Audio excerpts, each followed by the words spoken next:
may be in this room. We believe you are hiding in plain sight. Keep your babies close to you. There's someone out there.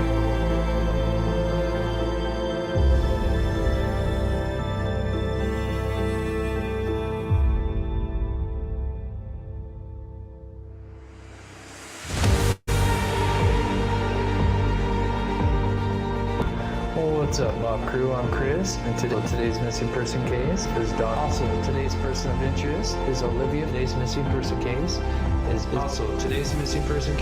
Courtney.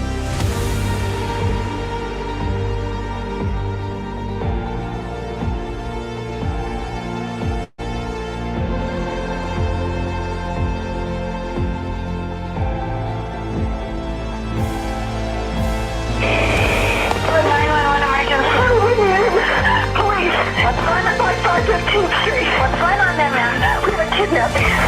Hurry, please, Wayne.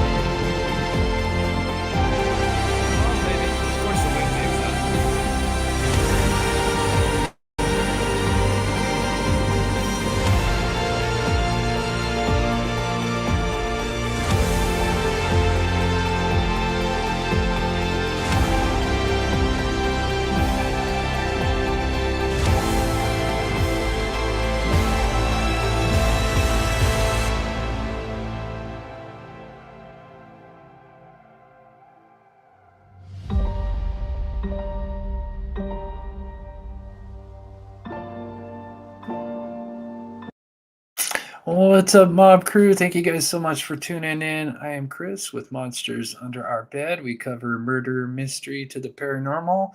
And today we're going to be talking about the Idaho student case. And we'll have a special guest tonight, Steve from True Crime Web, who I'll introduce here in just a minute. But shout out to the mods and to the members and to everybody. Happy New Year. It's been a crazy start to the new year. We've got a lot of snow here in Utah. So I usually have a pretty good show prepared. I do have a good show prepared, but not as organized as I would like it to be because I was helping out the neighbors because they were all getting stuck outside, just trying to get outside. It was nuts. If I get a chance, I'll show some pictures. But before we get started, I'll go ahead and plug my ad while everybody kind of continues to filter in. This is for Liquid IV. What's up, Mob Crew? How would you like to feel better about what you put into your body? This all-new product called Liquid IV is taking hydration to the next level.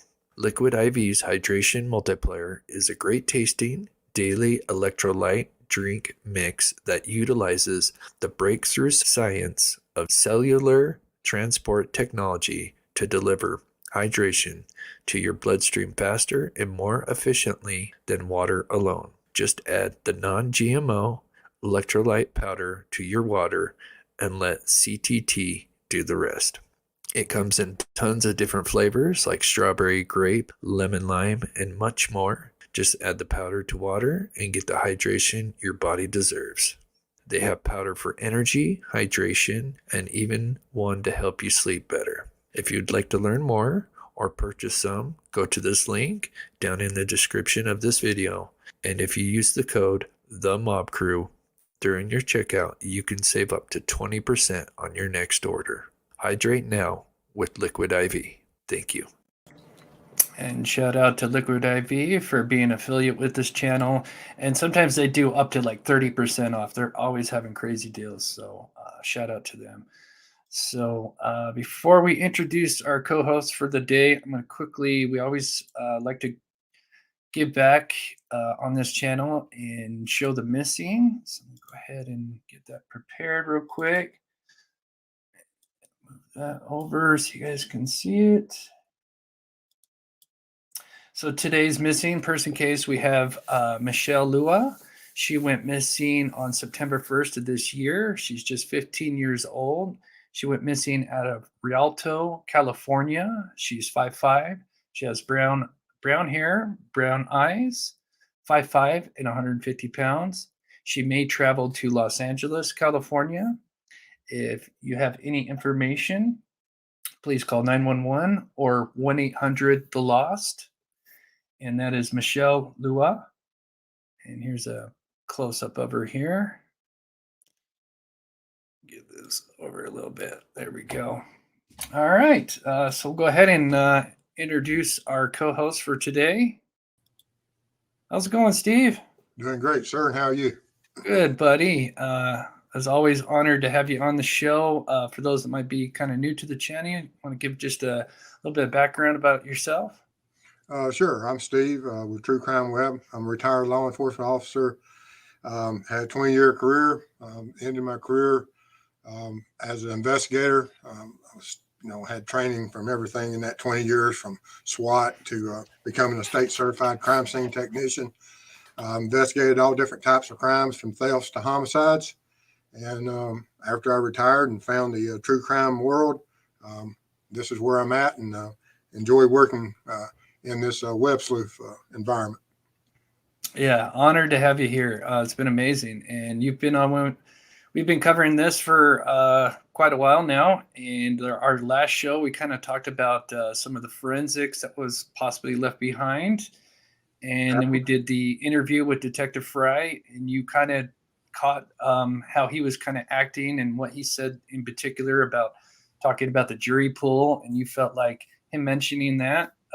You were like, they might be closer than a lot of us think. And sure enough, you were right. A few days later, we learned of the arrest of Bryan Kohberger. So great catch. Happy New Year, everyone. Tom says, thank you so much, buddy, for the $2.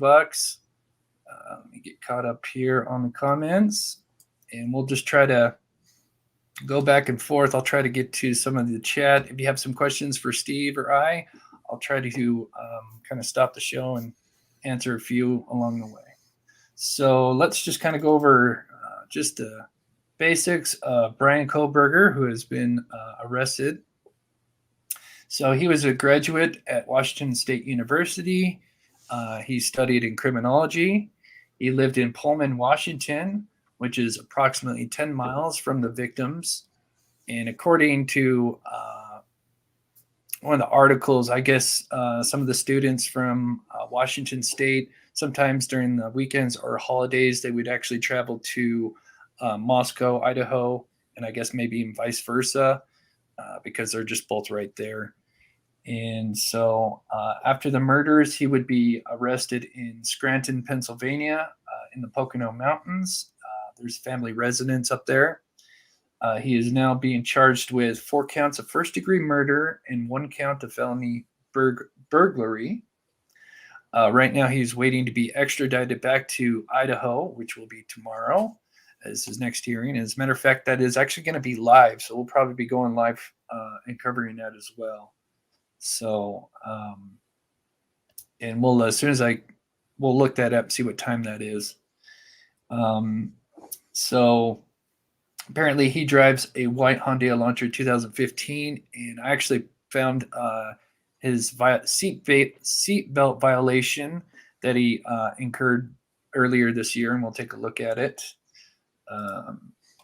Hi, Chris and Steve. Nice to see you guys. Thank you for all the great work you guys do. Thank you so much, Emo Jim, and thank you so much for the $25. That helps out so much. Thank you, buddy. Hope you're doing a lot better. He got really sick, was in the hospital. That's no fun. So hope you're doing a lot better. So just a little background on Bryan. Growing up, I guess friends said he was kind of here's his one of his pictures, high school pictures. Friends say that he was kind of a heavy-set kid at one point and was bullied in school. And then I guess he got kind of skinny, and then it turned around to be a person who bullied people. In high school, he began to use H, according to a friend that knew him. And then he supposedly got clean after, I'm not sure the time frame, but this was during high school, and I guess maybe a year or so. I don't know exactly, but he would end up getting clean. People that knew Bryan claimed that he was very smart, a little bit cocky. Some said he was nice, while others claimed that Bryan seemed off and would make, and this was always something that always come up, is I guess he always made females uncomfortable. So So we have the murders that take place on November 13th, early Sunday morning. After the murders had taken place, Bryan continued to go to his classes. So after that, he went back. At Washington State, Mr. Kohberger was continuing with the studies. His classmates said B.K. Norton, who was in the same graduate program as Bryan, said his quiet, intense demeanor had made some classmates uncomfortable. So another student said Bryan seemed interested in the thought processes of criminals while they committed crimes and was less interested in the social factors that might lead people to do so, saying that he believed some people were just bound to break the law. The fellow student who spoke on the condition of anonymity because he feared that speaking publicly could jeopardize his safety, described by Bryan as the black sheep of the class, often taking contrarian viewpoints. So obviously he was being contradictive or and sometimes getting into arguments with his peers and particularly women, which is interesting. It seems to be kind of a common theme here. Get this real quick. Thank you, Chris. Happy New Year, guys. Thank you so much, Ema, for the $25. Yeah, glad to see you doing a lot better, buddy. All right. So we'll go ahead and play. We'll do a little bit. Let's see, what do we got set up? Oh, I'm so used to my my other setup here. So I've got to play it down here. So let me go ahead and add this. So what do you think about him just going back to school and just acting like everything's kind of normal? What does that say about him? Well, I mean, it certainly takes a certain type of personality to be able to do what he's accused of and then go back to a normal or semi-normal way of life, which will play a great part in the courts, regardless of how his behavior is now. Because if he went back and we have a standard of what he was doing the first week or two after the crimes, and now that he's been captured, is his demeanor changed, and is he doing that for a purpose? Yeah. Okay, so we'll go ahead and play some of the recent articles. Yeah, he's been sitting in jail, and as you guys, if you saw the trailer, he was apparently curled up in a ball facing the cell. Well, apparently that has changed, and we'll go ahead and play a recent video that I captured. Let me, if I can find it here. How will he fare in prison? Oh, that's a good question. What do you think, Steve? Well, that's a long way off. That's true. Yeah. He's got to get through the jail system and everything that he's going to be facing during the court proceedings. And but I mean, we're still probably 6 months minimum out from a trial to a year. Yeah. Okay. So I'm going to play. Play this video here, and this is apparently how he's been acting today. And this is a lady that I guess was in there. I don't know what she was in for, but this has been vetted because I was kind of hesitant to play this, but now I've seen her record showed up. So I guess she was staying in there at the same facility as Bryan, and this is what she had to say about his behavior. So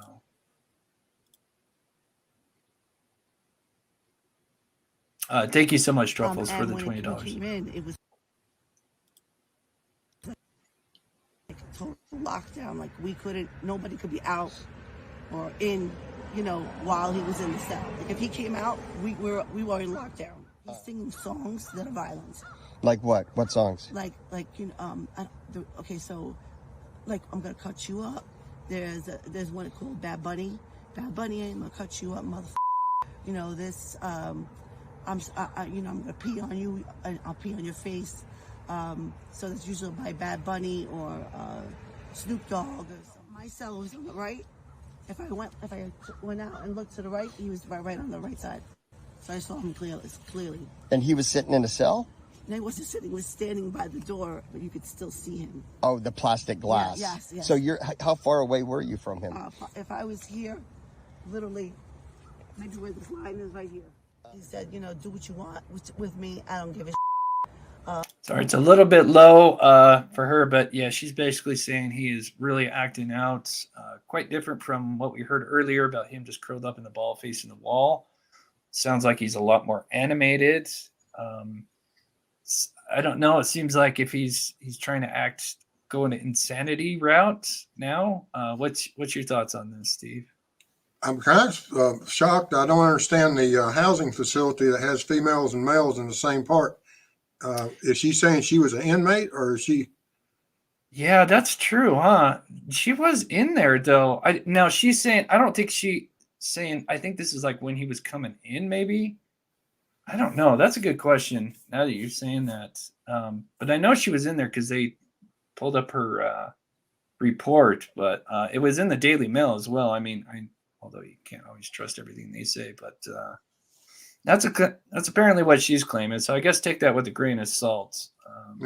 Yeah, I'd have to have more,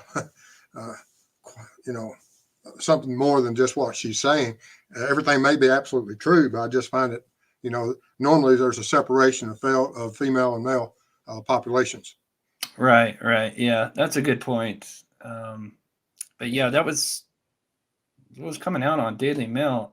Basically, that he was kind of acting weird. Let me get to this real quick here, if I can, if it'll let me.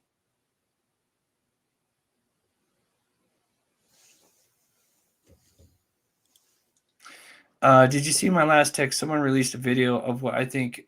Yeah, so we're going to touch on that. Thank you so much, Tom. Apparently, people are saying that they saw him during the vigil for the 4 victims. We'll take a look at that person who they think it is.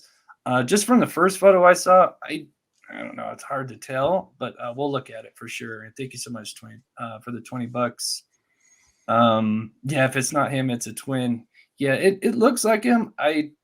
I couldn't say one way or another, but we'll definitely look at it for sure. So let's look at how they could have caught him. And this is from the. Let me get rid of this. Pull that up and add the stream. There we go. So I think this is the most interesting article, and then we'll talk about the Mad Greek as well. So Idaho suspects stalked victims for weeks and wore gloves after quadruple murder to avoid leaving trail of evidence, claims friend of investigators. He's not stupid and has been very careful. So apparently the man accused of the horrific slayings of the University of Idaho students was allegedly stalking them weeks leading up to the murders and wore gloves in public places after the killings. If that's true, what do you make of that? Wearing gloves. I mean, they're saying that this guy went to grocery stores. I mean, I get it. It's Idaho. It's cold. I mean, wintertime, I would assume wearing gloves, but for them to mention this, he must be wearing gloves in certain situations. You would think odd. Now, the person reporting this, is this wasn't this based upon that some law enforcement was trailing him at the time? Mm-hmm. Yes.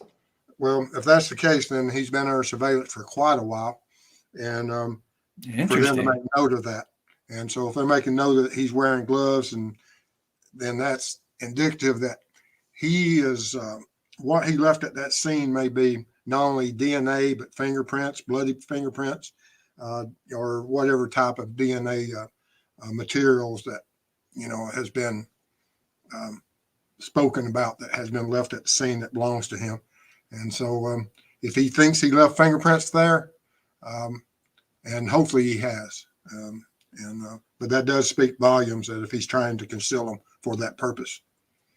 Interesting. Let me get caught up on the comments here. Let me slow down the chat. We've got a lot of people in here. Give me a second, guys. Make it easier on my.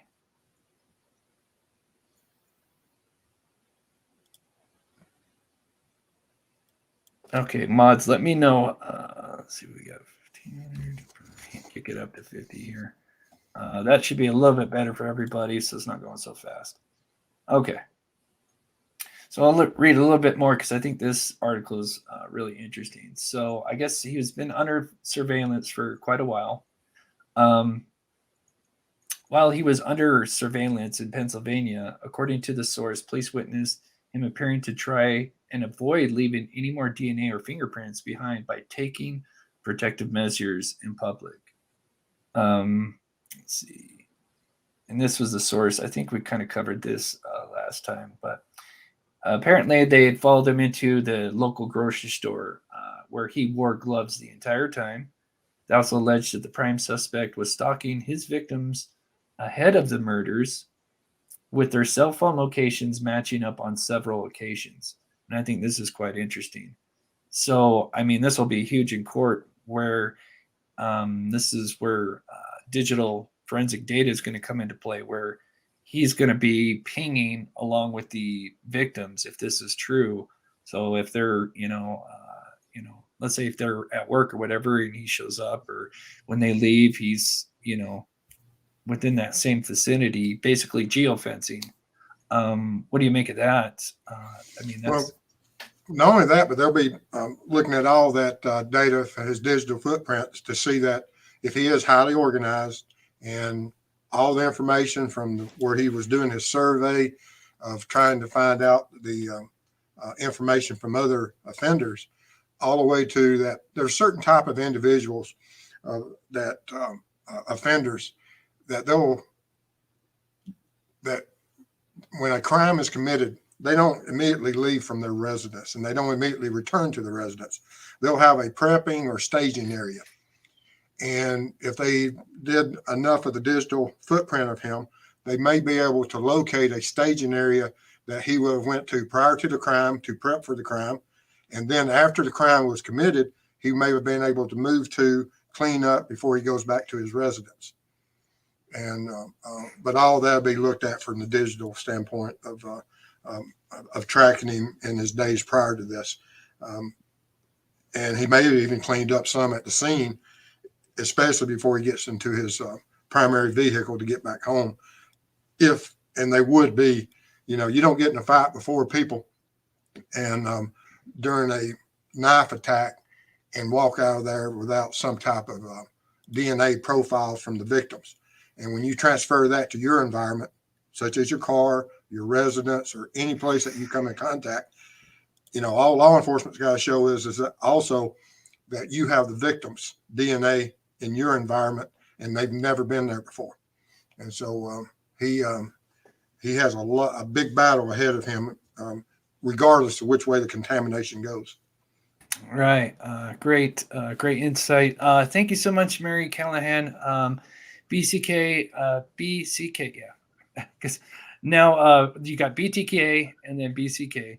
Was stopped twice in, Pennsylvania before his arrest. Yeah, we'll look at that as well. I thought that was kind of interesting. Speeding and driving too close to a car in front. Yep. Thank you so much, Mary, for the $5. Yeah, that's kind of interesting. We'll take a look at that. Laura says, question, do you think when they got pulled over on their way back, this will line right up to what she just said. Question, do you think when they got pulled over on their way back to Pennsylvania that the police were actually pulling them over because they were following them already? So what do you think? So I don't know if you heard this, but so his dad flew in mid-December, and then they both drove back in the White Hyundai Elantra back to Pennsylvania. And during that time in Indiana, they had actually got pulled over. And we'll actually look at the article. We'll jump over to that. Did I have it? It's this. Or did I? I might have erased it. I did have it. It's a bummer. But yeah, so anyway, it was through TMZ. But yeah, they got pulled over twice in Indiana. Oh, here it is. I think I got it. And so here it says the man was arrested. Let's see. Okay, so Bryan Kohberger, the man arrested for murder of the 4 university students, was pulled over by cops 2 times during the cross-country road trip with his dad. And soon before Moscow PD named him as the alleged killer. So, and I guess it's saying that the 28-year-old and his father drove from Seattle to Pennsylvania over the holidays, but got pulled over twice in Indiana. Makes me wonder who was the one driving at that point. And maybe that's why they didn't suspect him at the time. Well, I mean, if they were following him and witnessed him wearing gloves for whatever reason, from injuries, scratches, knife cuts, or him just trying to conceal his fingerprints, or limiting a transfer of his DNA to materials, or such as cans or whatever he's shopping for, that if they were watching him then, of course, they would be watching him as he traveled, because especially because we have a vehicle that is evidence, and we don't want him to stop on the side of the road and destroy that evidence. Oh. So they'd keep that evidence. If they suspected him when he left Idaho, they're going to protect that evidence until it gets seized at what point during the investigation. Interesting. And yeah, here's Bugsy saying, yeah, he could be wearing gloves to hide the possible wounds on his hands. That's great insight. Yeah, definitely. Hey, Chris and Steve, I believe that this is the guy that was stalking the girls. I bet we find this out later. It only makes sense to me. Yes, I did a video, and we'll look at that here in just a second, but that is something that I was wondering myself. And as a matter of fact, I think that'll be a great segue to jump over to that video. I hope this is the right one. Accused of stabbing 4 University of Idaho students to death, plans to waive extradition to get back to Idaho as soon as possible. Any other suspects, or are you 100% certain this is your guy? I am certain this is our guy. No doubts? No doubts. And one of them told me that he's curled up in a ball facing the wall and he's not saying anything at all. So that's... Go ahead and skip this forward real quick. Oh, wait, no, I don't have the regular intro. Okay. Welcome back to the channel, everybody, where we cover murder, mystery to the paranormal. So, great question, Emo Jim. Thank you so much. That's exactly what I wanted to cover. And thank you so much for the $10. While Bryan Kohberger is curled up in a ball in his jail cell, waiting for his next hearing, which is on January 3rd, Chief Fry believes Bryan is responsible for the murders and he is likely the sole suspect. One of the biggest questions is, why did Bryan target this home and these 4 students? What is the connection? Well, in an article with Daily Mail, a source claims Bryan's phone was pinging near the same areas as one or more of the victims for several days, meaning he could have been stalking one or more of the students before the murders. An owner at a bar claims Bryan would make women feel uncomfortable when approaching them, and even was confronted about his behavior by the owner. Could have Bryan done the same with Kaylee or Maddie, and they too got creeped out by Bryan's advances and turned him down, and this set Bryan on a path of revenge? And could Bryan Kohberger have been the stalker that Kaylee had mentioned to her friends and family? Report that one of the 4 victims may have had a stalker. Kana Whitworth has the latest. Good morning, Kana. Yeah, Michael, good morning. Authorities say they have looked extensively into reports of this possible danger, and as of this morning, they have not been able to... So yeah, that really makes me wonder if this was the stalker that she was talking about. Now, apparently they just, I think according to Moscow Police Department, that they associated this with an isolated incident where some teenage boy, or not, I don't know, college students were trying to pick up some girls at a certain spot, and they were making girls feel uncomfortable. And I think they chalked it up to that.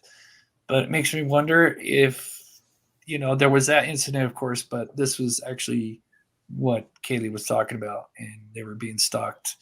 And we'll talk about how Bryan apparently is a vegan, and Xana and Maddie worked at the Mad Greek restaurant. And apparently, now I don't know how much, and we'll look into this, but apparently he could have been stopping in, and that's where maybe the stalking started. So maybe it could have started with Maddie and moved over to Kaylee, or just, still a little bit of speculation, but we'll go ahead and finish the video here. Moscow Police Department did say that the stalker was an isolated incident involving others, this could have been a mistake and that the real stalker was Bryan Kohberger. If his phone was pinging near the victims over the course of many days before the murders, this sounds like Bryan was stalking his victims and Kaylee got a bad feeling from this. Perhaps this is why Kaylee and Maddie allowed the hoodie guy to escort them to the grub truck, and maybe the phone calls to Kaylee's ex-boyfriend just before the murders between 2 and 3 a.m. was that the girls felt unsafe and wanted the ex-boyfriend to come over. I think the girls had been feeling unsafe for a while, and all of their actions before the murder could explain this. Yeah, so that's pretty much the video. So what do you think, Steve, on the stalker end of it? Do you think? Oh, it's absolutely. We've discussed it before that we thought that he probably knew the girls far better than they knew of him, because when we've compared him to other types of offenders, when we were discussing before we knew exactly who it was, we had discussed BTK and other types of offenders that commit certain crimes. And does he fit within that profile of that we are going to target? And when did he start targeting? And it appears that he had been targeting, if the information is correct, for quite a while. Before we get too far away from the traffic stops, I got a couple other things I need to mention on that, if you don't mind. Yeah. Go ahead. On those traffic stops, there's another couple of reasons that they could have done that is, of course, applying psychological pressures on an individual that's being placed under surveillance. But also, since the father joined him and they're driving cross country, they may have wanted to do a couple of safety checks on him. You stop the individual, you separate the individuals, and give them opportunity for one of them to say, "Hey, I need help, or I need to be separated. This guy here is nuts, or interesting, or he's a danger to myself or to someone else." And so they may have been given that opportunity to the father. Wow, interesting. Laura says, I just think it's very suspect to be pulled over twice. And here Steve's just talking about it right now. And I believe the police knew who he was when he drove to Pennsylvania. Now, I don't know anything about that, but that's just my opinion. That's great insight, Laura. And thank you so much for the $10. Yeah, just as Steve explained, they could have been kind of testing the waters and seeing what was going on, and maybe didn't know who the father was, or, depending on who was driving, I guess it depends on that scenario as well. But yeah, great insight. So before we get going further, mods, let me know how the chat's going, if it's just right or if I need to slow it down some. We got quite a few people on. I just want to say thank you guys so much for stopping by and tuning in. You guys are so amazing. I hope everyone is having an awesome evening. 2,500 in chat. Yeah, it's blowing up, almost 3,000. Thank you guys so much. If you guys can, please hit that like button. It helps the channel out. And if you're new to the channel, our co-host is Steve from True Crime Web. If you can, go over to his channel and show him some love. I've got the link to his channel pinned at the top there. And Steve is former law enforcement, and we're going to be working together come early spring. We're going to actually be going out and helping some cold cases. So for those that are newer to the channel, not only do we cover true crime, but we're going to try to go out and help make a difference, as we say. Okay. All right. Let me get to that real quick. Make sure everything's good here.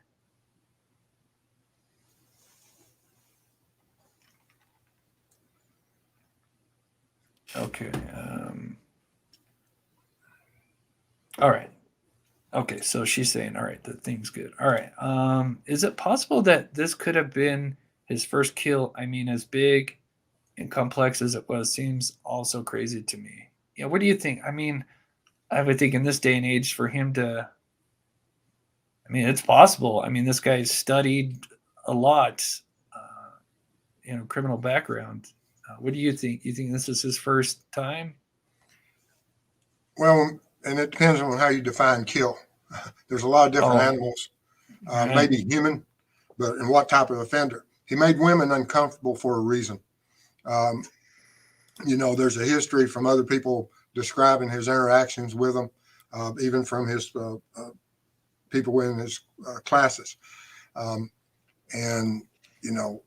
What was his persona? And it is, he's in that age range of whereas it could be that he's early on budding serial offender, and he's starting to, and he's decided. And at what point did he decide? Was that survey? What triggered him for these kills? And if we have him for these kills, they're going to go back and they're going to look at his history, financials. They're going to see everywhere that he's gone from the digital footprint from his phones, and as his movement through the countries, from his home all the way to Idaho. And if he went and traveled further west, they'll be looking at those areas and other crimes that have been committed. Right now, we have 4 deaths associated with him, which is huge. Are there going to be more? It's possible. Wouldn't surprise me. And I hope that not, but it wouldn't surprise me if we do find others. Yeah. Thank you so much, Laura, for the $10. Tom says they've done him just like he done his victims. They stalked him and busted in on him in the middle of the night while he was presumably asleep. Revenge. Yeah, it seems like, especially a high-end profile case, they like to arrest the perp early. I think, just to avoid all the publicity and stuff and not make a huge scene. But yeah, thank you so much, Tom, for the $5. So here's just kind of, this isn't in regards to the 2 times that they were pulled over, but this was early on before the murders. And here, I just wanted to show the registration where we can see that he has a White Hyundai Elantra in 2015 with license plates. I covered out the license plate, but the state is Pennsylvania. And so this is a violation. This is the seatbelt violation, I guess. And that was on September 8th of this year. Is when he had got that. Okay. Let's play. Okay, I did want to touch on one thing. Now that we know it's a 2015 Hyundai Elantra, and I went and redid an overlay of a 2015. Now I know because I was actually on another channel with Jason Jensen, who is a PI, and he's pretty popular. I think a lot of people know him, and he's actually the one that put out the $5,000 reward for information leading to that White Hyundai Elantra. But he had noted that he thought it was kind of a mistake for them to say 2011 to 2013. Because I guess that generation of the Hyundai Elantra actually goes from like 2011 to I think like 15 or 16. So anyway, so I thought he kind of called it when it was actually a 2015 Hyundai Elantra. But I did kind of go back and do another overlay. Now, I'm not saying this is 100%, but I just wanted to show you guys if you guys missed that. Was driving was a 2015 Hyundai Elantra. I went back to the video, decided to do another overlay with the 2015 Hyundai Elantra. And well, I'll go ahead and show you guys now and let me know what you guys think. So Bryan Kohberger was supposedly caught driving west on Taylor Ave sometime between 2:45 and 3:15 a.m.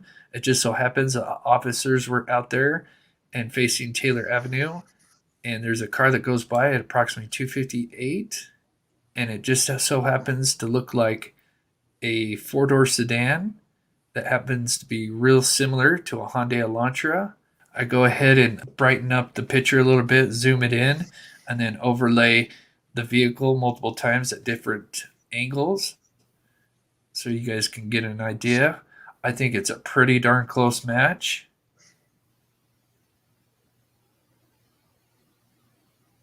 I think it's pretty close, and it falls right in that, that time window of 2:45 and 3:15.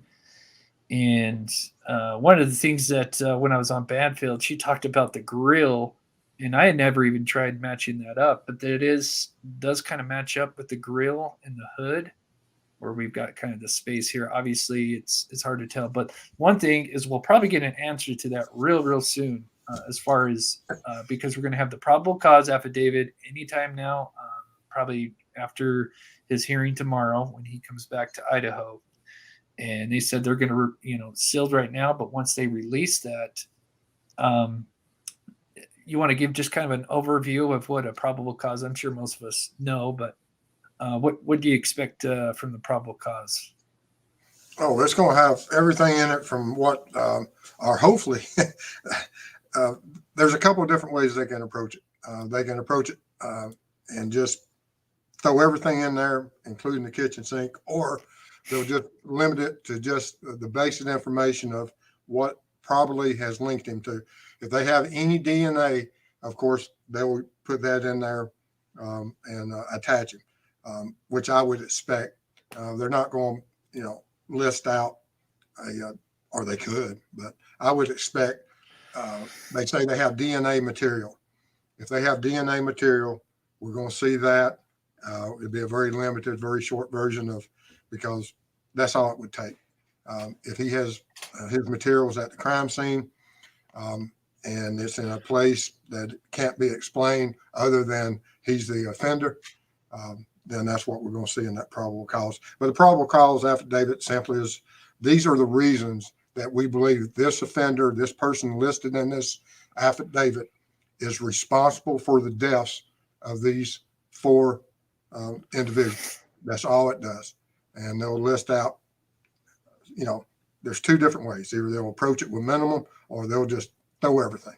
And I hope they throw everything, but we won't know that until a day or 2. Okay. Yeah, we've got 3,000 people in here. Oh my goodness. I've got to go back and slow it down a little bit. Thank you guys so much for tuning in. All right, let's. Whew. Oh.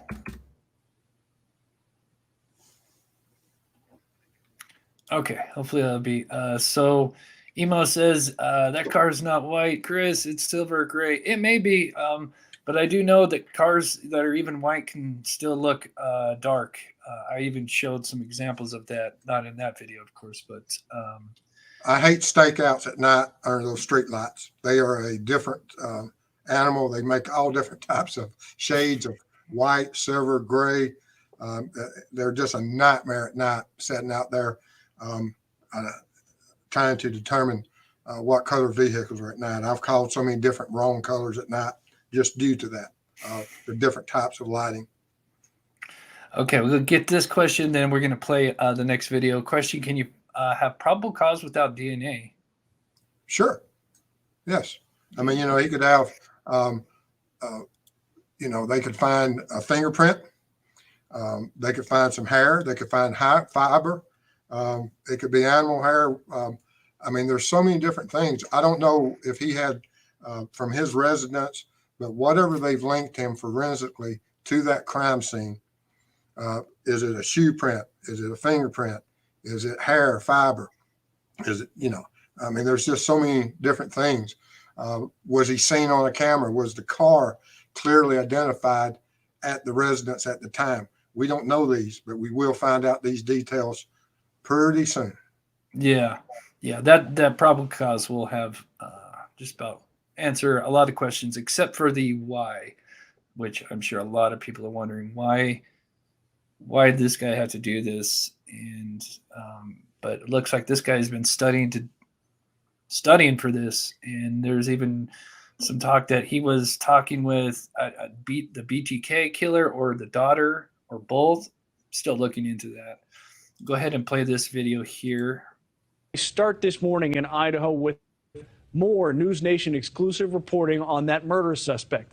Prosecutors say this man, 28-year-old Bryan Kohberger, stabbed 4 Idaho college students to death in their home. This morning, we are hearing exclusively from people who knew him, including a classmate. That classmate tells News Nation that Kohberger changed around the time of the killings. And Robert Sherman is live for us this morning with more of those exclusive details. Good morning, Robert. Good morning to you, Mitch. In this region of the Pacific Northwest, everything is happening in a rather tightly condensed area. Just about 20 minutes down the road from us is Pullman, Washington, which is home to Washington State University. That's where pause it. Looks like his voice is kind of out of sync. Bryan Kohberger was a PhD student pursuing a degree in criminology. And News Nation was there just a couple of days ago when investigators raided the apartment building of Bryan Kohberger at the WSU campus, removing pieces of evidence from inside of that building. The people of that community telling us that they're shocked by the arrest. They can't believe that this happened in their community. And in an exclusive interview, one of Kohberger's classmates told us that Kohberger was somewhat intense. He was exhausted, but there was a change in his demeanor towards the end of the term. Take a listen. Bryan seemed like he was on the knife's edge between exhaustion and burnout, and at the time it was extremely difficult to tell which was which. He did become more chatty towards the tail end of the term following the quadruple homicide in Moscow. But now the family of Bryan Kohberger is speaking out for the first time, releasing this statement saying in part, quote, "We will continue to let the legal process unfold, and as a family, we will love and support our son and brother. We have fully cooperated." Okay, so just a little clip on that, and remove this here. So one of the articles you sent me is this one here that we wanted to touch on. And I'm not going to read the whole thing because it's quite long, but you are what you throw away. As Supreme Court rules, trash is an open book.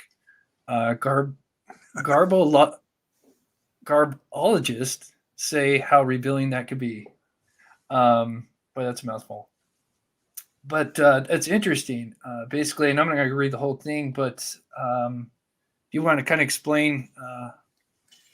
Well, law enforcement over the years has went and gathered trash from people they have placed under surveillance. And of course, at some point there was a court hearing about it, went all the way to Supreme Court. And the Supreme Court sided with law enforcement that once it gets out to curbside, that trash becomes available to be seized or picked up and used as evidence. That doesn't mean you can go into the house and get garbage or within fence lines or anything. But once that trash has been clearly discarded by anyone and it's on curbside, then it's open to be seized and analyzed by law enforcement and be used against anyone in the during the proceedings in court. Yeah, interesting. Yeah, and now that they had to, we're kind of learning that they caught him through genealogical, however you want to say it, DNA. It makes me wonder, that's kind of how they caught Golden State Killer. It makes me wonder if this is the fastest they've ever, as far as a crime, if this is the fastest, that route of working that, to solve that through that, that way. If this is the first time or the fastest that's ever been done. Any ideas on that? Yeah, I believe they have a great DNA profile from that residence. Like we said, you fight 4 individuals, it's hard not to have some type of DNA transfer. And we may, it's been reported that a couple of the victims were able to fight.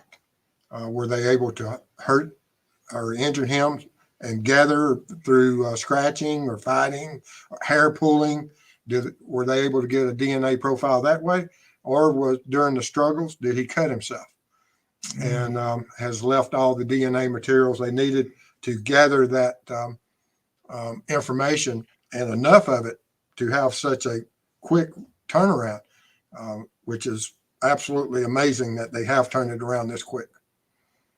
This is a great statement by Dandy Linus. Probable cause is just a reason for arrest, not the whole narrative. Yes. Sure. As we learned in the Delphi case with Richard Allen, it'll give us just, a peek behind the curtain as to who, what, and where.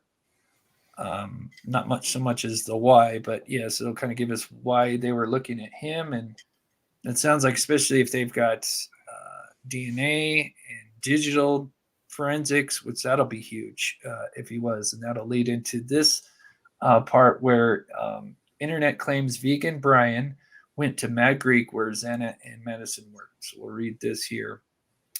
So the 28-year-old PhD student has gotten arrested and charged for the brutal slayings.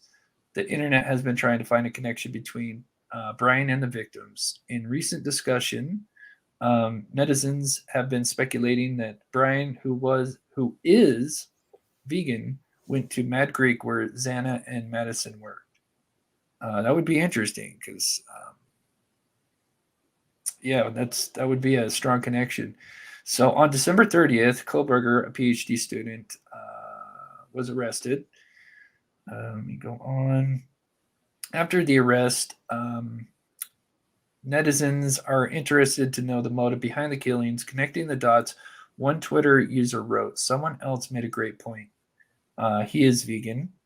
If you search vegan restaurants in the area, Mad Greek pops up." That's interesting. This is where Maddie worked. This is speculation, of course. Mad Greek vegan restaurant connection. Quite possible, especially if that is something that would pop up when you're researching it. And if he was vegan, I think that's a great start as to where maybe this all started as far as finding the victims, and did it just kind of go from there? And then he got assessed with maybe one of the two girls. And then, of course, especially Maddie, who, that Xana and Maddie work together, but Maddie and Kaylee are kind of like best friends. So if you kind of followed Maddie, that would lead you to Kaylee. And then, of course, Xana is connected to Ethan. So you just got them all kind of connected to each other. And it just kind of started from there. And maybe he'd been planning this for a while. He had obviously done some research on the emotions of, prior people that had been convicted of, doing that kind of stuff. And he was doing some research on it and wanted to know how they felt when committing the crime and stuff like that. So makes you wonder if that was if he'd been kind of studying this for a while. Well, we have to look at when they did the victimologies on the victims and found out their work history, where they work at, and when they're there. And we're talking about geofencing and digital footprint, but we also have to look at what other digital information are out there, such as security cameras. Would they be, now that we have a vehicle that they were looking for, they would have went back through the victimologies and see where the girls worked at, and they'd pull the security footage and see what vehicles were in the area. Is there a White Elantra? And also, when that lookout came, almost positive that everyone that owned a White Elantra at that time was tipped in. And it wouldn't surprise me of knowing how he's described by his associates, that he was probably tipped in more than once early on. Yeah. Now, Verbal Kent says they have almost no vegan options on their menu. Is that true? I'll look that up. I don't know, Mad Greek. We'll have to look that up. That'd be kind of interesting. We'll do a little research on that. According to Reddit thread, under a profile that was linked to him and Xana, Maddie were the target because the two were not supposed to be there. Could be. Don't know who was the target, but it's definitely possible. Thank you so much, Chuck420. Love the name for the $5. Yeah, it's possible. I wouldn't be surprised if maybe there was one or two that were a target and he wasn't expecting a full house. But then again, that's just speculation. Okay, Matt Greek also serves me. I wonder if he freaked out over the pan contamination. So it is, I don't know, Matt Greek. Let's look it up here.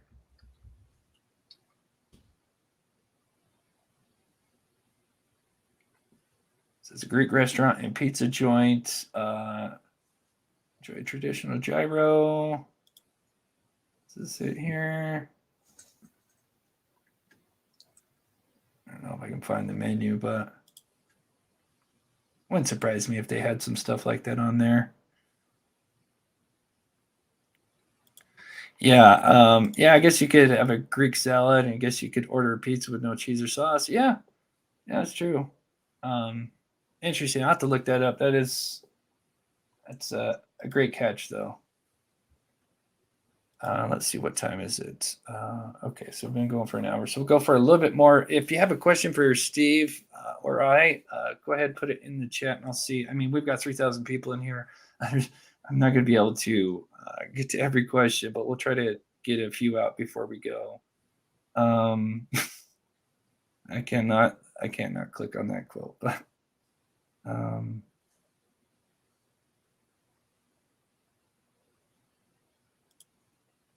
they've had vegan options. I would think so. So tomorrow he will have his hearing, and it looks like it's going to be broadcast. I'm trying to find a time. If anybody knows, let's see. Okay, let me click on it. Here it is. Okay, so just spoke with Kaylee's dad, Steve. He says he will be at Bryan's court hearing tomorrow. He will look him in the face and let him know he's not going away anytime soon. Let's see, but I don't see the time. That's one thing I didn't get a chance to look up before we started. Anyone knows in the chat? Let me know. Let's see. Is this? Oh, here we go. All right. So update. This is from the jail. The hearing for extradition will take place at 3:30. I'll be in court. So 3:30. That would be 4:30 here. Actually, no. Is that going to be 3:30 Pennsylvania time? So that might be Eastern time. So yeah, that'll be 3:30 Eastern time. I'm assuming, if that's local. So keep that in mind. 3:30 Eastern and Standard Mountain Time. That's 1:30 my time. Pacific, that would be 11:30. Yeah. So that's what time that'll be. And okay, 3:30 Eastern time. Yep. All right, let's see if we can get to us a couple questions. And so everybody's saying 3:30. Okay, cool. 3 p.m.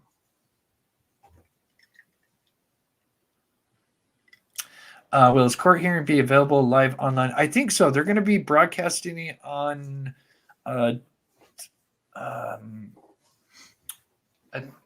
Look, I saw a link there, but yeah, it's going to be broadcast live. I'm pretty sure.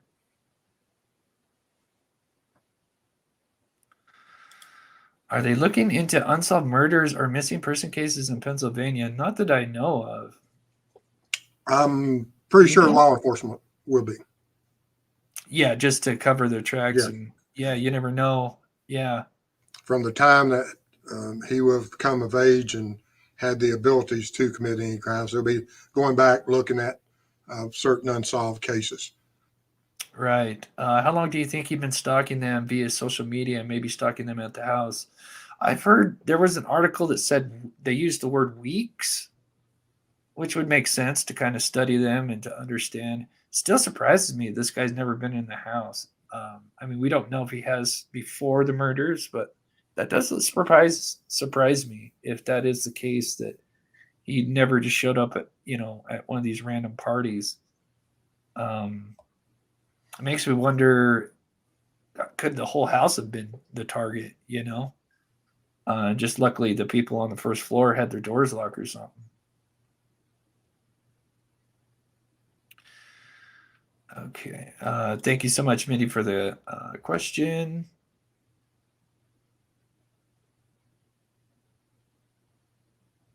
SC says cameras will not be allowed in the courtroom. I know they're still going live with it, so I don't know as far as the cameras, but I know that they're doing, News Nation will be going live with it. They'll probably have a, up-to-date thing with as soon as it's over.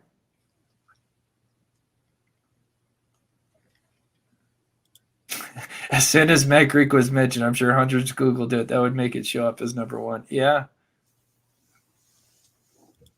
That's a good question. Do you think his dad rid back with him as cover? People would suspect him if the older man was riding with him. Yeah, it makes me wonder what why having his dad drive back with him.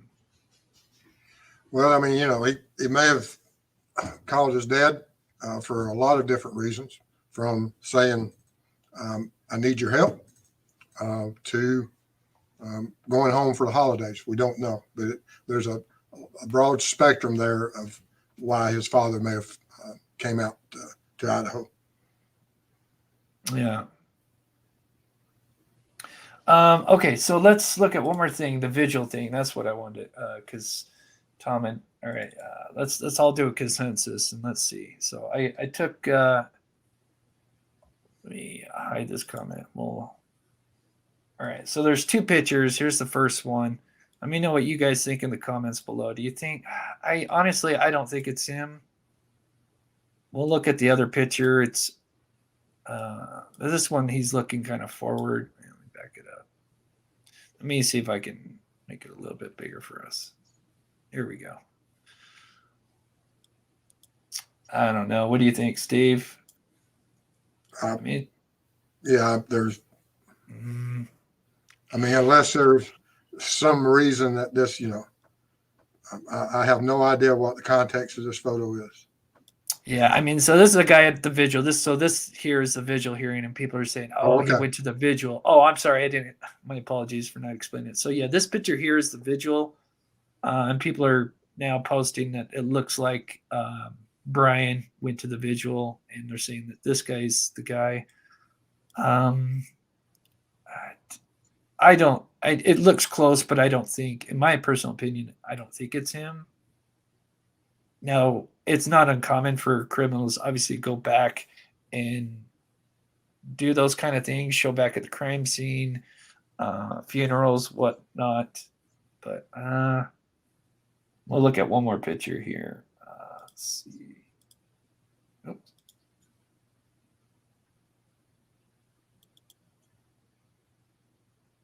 And this one's even more grainier. I don't know. I think it's too tough to tell. That one's just way too grainy. It looks like a tall, slender guy in his maybe mid-20s, mid-30s. But other than that, I think it's just too blurry to tell. It's not criminal. Question for Steve. Can his expunged record be brought into trial if relevant? They will have hearings on everything about his life. And yes, anything can be brought in if it went through the court systems. And it's up. The final judgment, of course, is up to the presiding judge. But yeah, anything can be brought into court that the judge agrees to. This is a great question. Yeah, this is what we have not heard. Do you believe evidence such as the knife was disposed of during the drive to PA? It would be extremely risky, and I think that was part of the surveillance to see exactly where he did go and to keep it, that if he was being surveilled, and I believe he was, and if he was being surveilled for this from early on, and there was a lot of things that were indicative of a suspect from the moment that the White Elantra came into the picture. That was indicating that they may possibly have someone under surveillance. And at the vigils and everything else, if they had identified this individual, law enforcement will know if he was there. They'll have pictures of him if he's there. Interesting. Chris, I bet BK tries to say he was in the house. So that's why his DNA is in there. Yeah, I mean, that's what I mean. Yeah, I was at one of those parties. Would be his defense, and that's why his DNA is in there. Yeah, and then if he gets, go ahead. No, but now you have to face this with the victim's DNA being his environment in his vehicle at his residence, on the bottom of his shoes, or on his jacket. Does he have hair and fibers that from the night of the crime scene that has DNA evidence? So yeah, anything's possible, and he may claim, regardless if he was ever that residence or not, that he was there at some point during the party. And I would expect that will be part of his defense. Yeah. Thank you so much, Emo, for the $10. So before we finish here, I'll try to get to a couple more questions before we head out of here. But yeah, we kind of did a video covering what looked to be them collecting some evidence. Now we know that they towed the 2015 Hyundai Elantra, and if he I'm assuming he was covered in some kind of blood. I mean, I would think with 4 victim attacks with a knife, he's had to have gotten blood on him. Your thoughts? I mean, so then he goes from the house to his car, which then that he's going to leave that blood somewhere in that car. Even if he cleaned it, let's say he cleaned it quite well, do you think they could still find DNA in that car? Oh, yes. Oh, yeah. I mean, if, cleaning a car out from, I mean, he doesn't have a window of opportunity of hours and weeks and days. He committed a crime in the middle of the night in darkness. And he goes through darkness and gets into a vehicle in darkness. And so there's a lot of things that he could overlook and not see and contaminate and cross-contaminate that he'll never realize. And they'll take that car apart. And if the victim's DNA is in that car, they're going to try to, they're going to take it apart. Yeah. KCL says, no, I think his dad drove back with him just because it's a long drive and good to have 2 drivers when it gets sleepy. I don't think his parents knew anything about BK being involved. I think that's probably, yeah. I mean, I'm sure maybe there was a kind of a hidden motive maybe behind it, but yeah, that's probably a most likely scenario is dad flew out. You got the holidays coming up because I think this happened mid-December. And yeah, and then that's kind of his alibi. Hey, I'm just going to see family. I wasn't on the run. The holidays are coming up. And so that would, yeah, make sense. I heard Idaho will more than likely allow cameras. Yes, that's what I thought I heard, but I don't want to say one way or the other and get in trouble. So I guess we'll find out. Ruling 15 and from what I saw today, I believe it's left up to the presiding judge. Oh, okay. So it still might be in the air. Okay, interesting. Yes. And they said the judge from the Supreme Court ruling in Idaho that I read today, it said it's totally left up to the judges, whatever they decide. True Greenbeard. I think Maddie was the target. He didn't expect Kaylee, so she surprised him. Then the noise woke up Ethan and Xana. Just a disaster. I think that's a great possibility. I could see that being quite plausible. It could have been just one person, and unfortunately, those 2 girls were in one bedroom, and then of course, stabbing somebody. I could only imagine the reaction, even if it was quick. They're going to make a lot of noise, and yeah, that's kind of what I think, somewhere along that lines. I looked up about the expunged criminal records following you, and they said that some states do allow it. So if some do, then maybe some states don't. But from 2021, they says that some states do allow expunged records to follow. Yeah, where's Maddie's BF that night? He's lucky he wasn't there. Yeah, so I guess he went to Maddie's.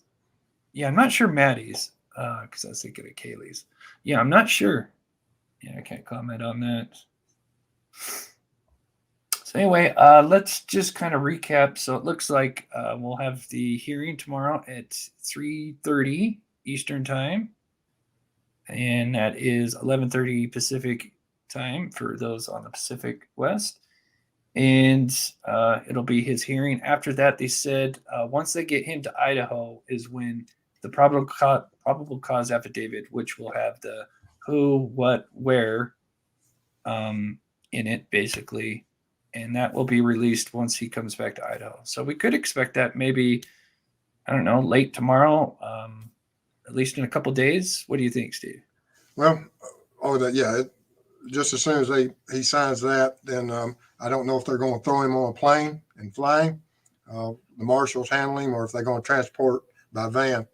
But regardless, he'll be moving fairly quickly, I'm sure.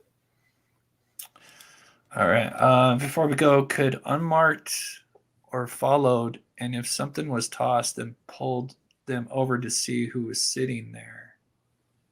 Unmarked or followed, and if something was tossed, they pulled them over to see who was sitting there. That's possible. Obviously, we don't know a lot of the details revolving that situation in Indiana, but it's possible. Thank you so much, Sunkissed Girl. So yeah, I think we're gonna end it there. I wish I would have gone a little bit longer, but we had like so much snow today, and I've been just trying to help my neighbors get out of the house. It's crazy. So I wish I would have had a little bit better show to prepare, but I thank you guys so much for tuning in. But we'll go live tomorrow. Be covering that, especially if they do have live cameras. I guess it'll be left up to the judge, which it usually is. But we'll probably go live with that, and you'll be going live as well. At what time? So tomorrow's Tuesday, correct? Yep. Been so busy. Yes, I'll have a show tomorrow at 8 covering several topics, but of course this case right now, because it is so important that law enforcement and the impact that this is going to have on all of these families in that community. We have to keep them all in our thoughts and prayers. And but I appreciate you having me tonight. I look forward to seeing you your show tomorrow. And if there's anything I can do, just let me know. I appreciate it. Dilly Pickles, first time joining you, and definitely subscribe. Thank you so much, Dilly Pickles. And thank you guys. I try to get as many questions as I could and pick people I haven't seen before just to kind of switch it up. But oh, Megs, gosh, Chris. Well, I wish I was that word, but no, I'm just kidding. You're so much more enjoyable to watch than another YouTuber who does regular lives. Thanks for the safe space. Thank you so much, Megs. That's so sweet. We try to make it inviting and factual as we can. Sometimes we speculate a little bit, but we try to keep it factual. And I just really appreciate you guys taking the time to watch the show. Here is all the snow. This was yesterday. We've got another like 3 or 4 inches. So this was actually January 1st, and we've got more than this now. It's crazy. And the snow plows have clearly behind, unfortunately. Kaylee wasn't supposed to be there. Come back to show car to Maddie. If he was keeping tabs on them through social media, might be why he struck now. Oh, interesting. Yeah, because she did get that new Range Rover. Yeah, just terrible circumstances. Because I mean, Kaylee was on her way out. You know, she was going to be moving to Texas, starting a new life, and yeah, absolutely terrible. Thank you so much, Darlene Weaver, for the $5. You are so awesome. And so my co-host for today is Steve from True Crime Web. His link is at the top, pinned at the top. If you want to go and subscribe to his channel, he covers the same stuff I do, and we'll be working together in the future as well to go help out some of these cold cases. So super stoked on that. So with that, Steve, we will see you soon, buddy. I'm gonna go ahead and get me out back, and I'll see you after the show. All right, buddy. Thanks for coming on. Yep. Oh, oops! I always do that. I always click the button on. So let's see. Just read the comments. Okay. So I'm gonna go ahead and play the outro. If you're new to the channel, we're big, huge pet lovers here. So I always get some pictures of my viewers' pets, and then I put them together as an outro, and people love that. And so if you're new to the channel, you can email me pictures of your pets. It takes a while to get them worked in, but eventually we get them worked in and we play them in the outro. So with that, I'm going to play the outro. I love you guys, and we'll see you guys real soon.